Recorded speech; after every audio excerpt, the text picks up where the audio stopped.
du potentiel de cette recherche, de l'intérêt de cette recherche。几个月后，皮维尔和高提耶获得生物医药局的许可。等待最后验证的同时，他们开始跟梅兰妮和大卫这样的夫妇面谈，寻找可以做移植手术的人。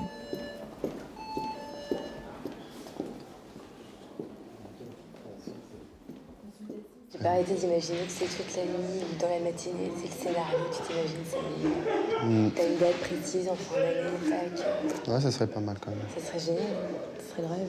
On verra. Mais c'est vrai que ça fait peur quand même. On peut pas dire le contraire. T'as peur un petit peu? Un tout petit peu comme ça? 面谈的目的是让他们了解手术的步骤和风险。这里的医师选择的是摘除脑死女性的子宫。Étant donné qu'on est dans une procédure d'évaluation et non de routine, que l'utérus, c'est pas un organe vital contrairement au bras, donc on peut peut-être plus envisager un risque chez la donneuse vivante lorsque le don va sauver la vie d'une personne. Là, c'est pas le cas, puisque l'utérus n'est pas un organe vital. Les Suédois ont eu recours à des donneuses vivantes. Nous, on a décidé d'avoir recours à des donneuses décédées. Alors, ça a plusieurs avantages, les donneurs décédés, c'est que le prélèvement est extrêmement simple, on ne se soucie pas de la vie, malheureusement, de la donneuse. Au lieu de durer 10 heures à peu près, le prélèvement dure une demi-heure, il est très facile à faire, très reproductible. Après, l'inconnu, c'est la durée d'attente. Ça peut très bien être 3 jours après votre inscription sur la liste, comme ça peut être à 12 mois. C'est-à-dire que le jour où il y aurait une candidate potentielle compatible avec vous, le CHU de Limoges va vous appeler. Et à ce moment-là, il faut que vous soyez disponible.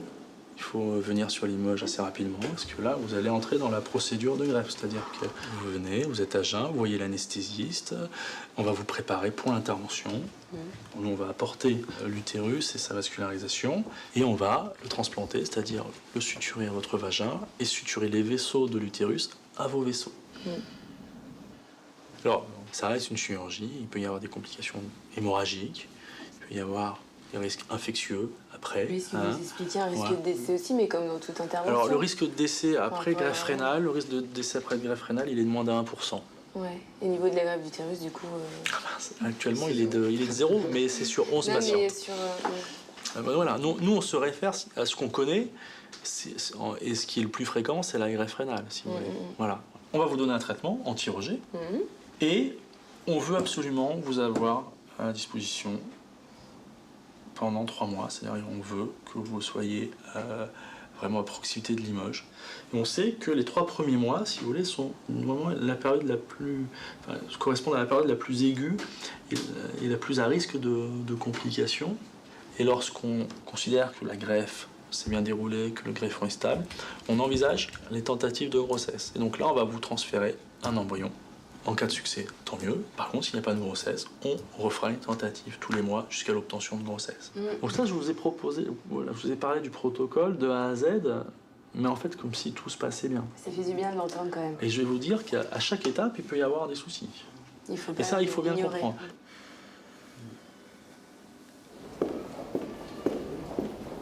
Je sais qu'il faut patienter, il faut montrer qu'on peut être patient. Je sais pas si on l'a montré qu'on était patient. Là, c'est qu'on est dans l'attente, enfin, quand on sait pas... on sort du rendez-vous, mais on sait pas si on est pris, ça va être long, on sait que ça va être long. Là, en fait, on est encore dans le a priori, peut-être que, mais quand même, on est conscient quand même. Oui. Oui. On aurait plutôt tendance à croire qu'elles vont partir en courant quand on va leur proposer cette étude, et on s'aperçoit que non. Elles ont une envie terrible d'être comme toutes les autres femmes. C'est-à-dire qu'elles veulent porter, elles veulent avoir une vie de femme, une vie de maman, elles veulent porter leur enfant comme les autres, et c'est ce qui les motive.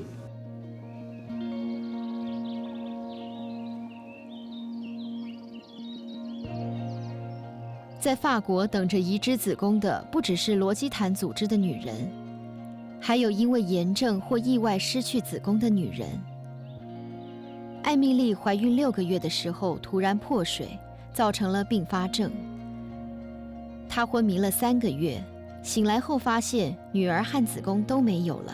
医师为了救她，摘除了她的子宫。La décision a été prise tout de suite, je veux une greffe. Je ne veux pas me tourner vers l'adoption. Je veux une greffe, c'est comme ça. Je veux, en fin de compte, ma remarque, c'était plus, je veux qu'on me redonne ce qu'on m'a enlevé. Et ça, c'est... Quand on a vécu une grossesse pendant 6 mois, qu'on l'a senti bouger, qu'on a senti cette connexion avec cet enfant, qui est à nous, c'est nous qui l'avons quand même... C'est pas pareil. Il y a cette connexion qu'on ne peut pas avoir dans une adoption. Parce que c'est malheureux, mais c'est pas nos gènes, c'est pas nous qui l'avons porté, on l'a pas vu évoluer, on l'a pas senti bouger en nous. C'est malheureux, mais c'est ça qui fait qu'on a ce lien avec cet enfant.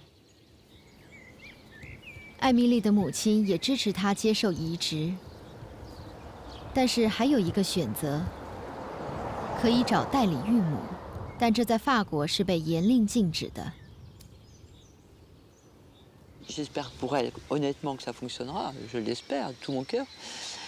Si ça ne fonctionne pas, eh ben on partira sur un... Enfin, elle partira, parce que bon, après...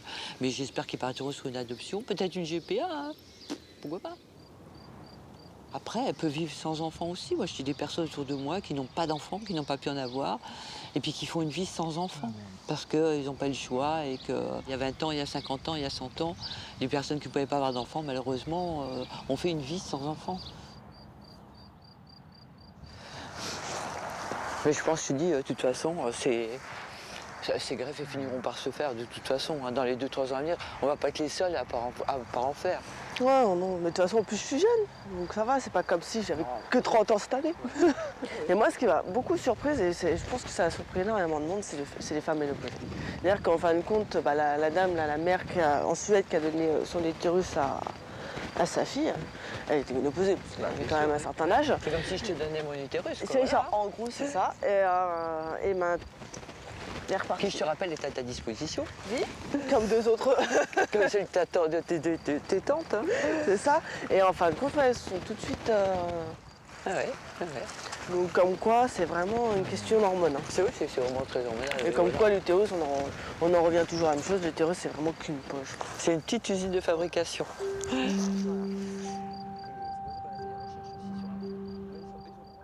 他们说子宫是工厂或育儿袋，对胎儿的基因组成没有任何影响。现在医师忙着用卵子和精子做体外受精，给不孕的夫妻一个宝宝。没有子宫的女人也希望医界能解决她们不孕的问题。 L'utérus, c'est un muscle, je dirais, qui n'a pas d'âme. C'est un contenant, je dirais. Voilà, quand l'accouchement, les césariennes, je dirais, il n'y a pas d'émotion. Je dirais, il n'y a pas d'émotion. C'est un peu. Les ovaires, c'est différent parce qu'il y a un mystère. Il y a un mystère, ça fonctionne pas, l'influence extérieure, l'influence intérieure, le stress, tout ça va jouer et ça reste mystérieux. L'utérus, c'est un peu bêta, quoi, je veux dire, hein, c'est un muscle qui se détend, qui revient, bon voilà, donc il n'y a pas de quoi s'épandre. 一般来说，子宫的位置在这里，有时候不在，有时候会引起一些问题。那么，子宫究竟是不是必要器官？ La vie est un continuum, on est là, on fait que passer. Hein. Et il y a un moment dans notre vie où l'utérus a été vital. Et ça, il faut le comprendre, que si on raisonne que sur le cœur, le foie, le rein, c'est pas ça. La vie est beaucoup plus large que ça. 子宫孕育了世界，是人类的起源，是一切的起始。对女人来说，不只是肌肉而已。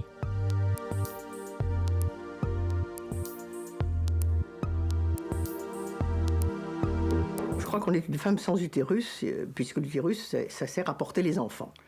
Mais ça sert aussi à montrer qu'on est une femme dans tous les sens du terme, une femme qui saigne tous les mois, un être rythmique, contrairement à l'homme qui est un être linéaire. Et même après la ménopause, lorsqu'on parle d'une hystérectomie, autrement dit d'enlever l'utérus, c'est douloureux.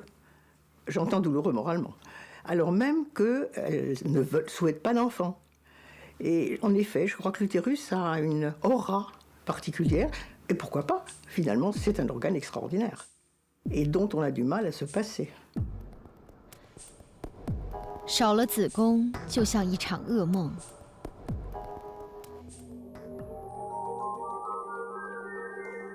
瑞尼·费德曼40年前在法国首开风气之先做了试管婴儿，而且不遗余力地支持女性。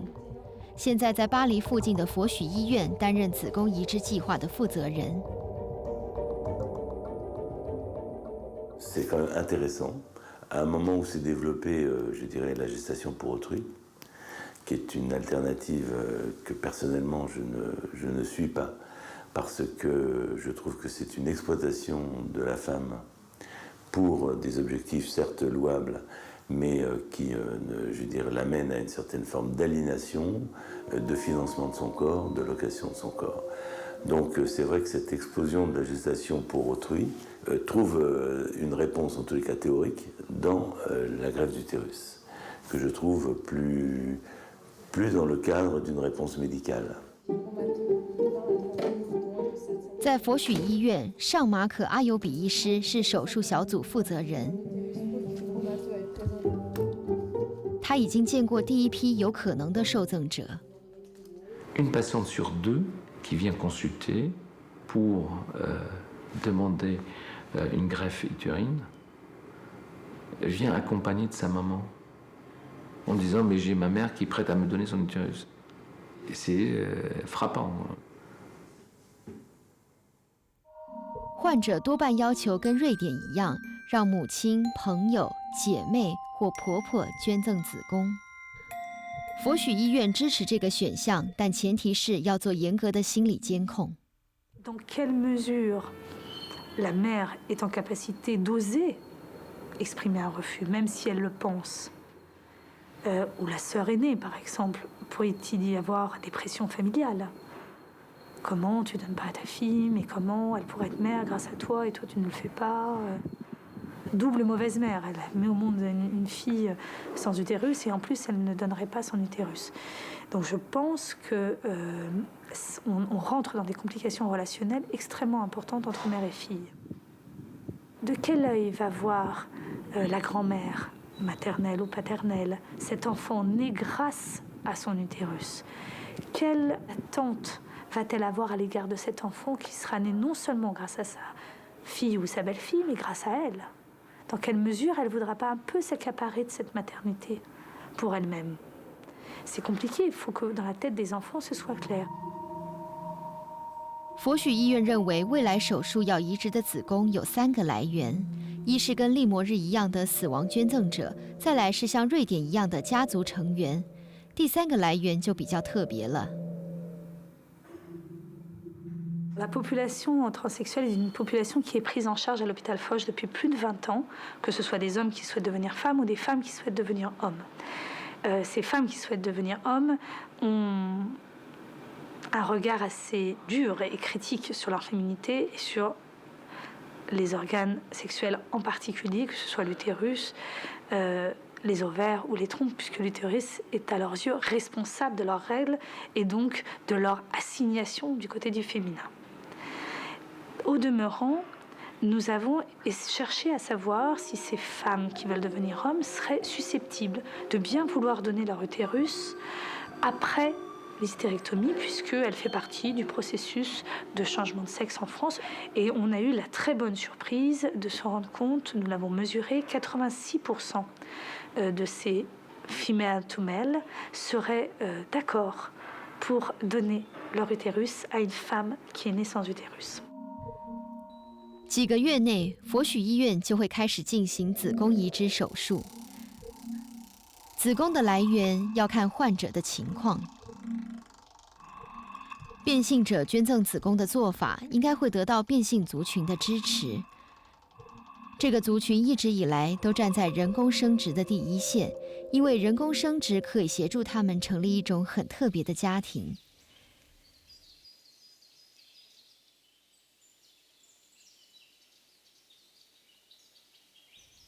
最广为人知的例子跟这个叫做汤马斯·比提的美国人有关。Hello， 他是世上第一个怀孕的男人。Baby, I love you. Hello? Oh, that feels so weird. 其实汤马斯以前叫做崔西。崔西14岁的时候还参加选美。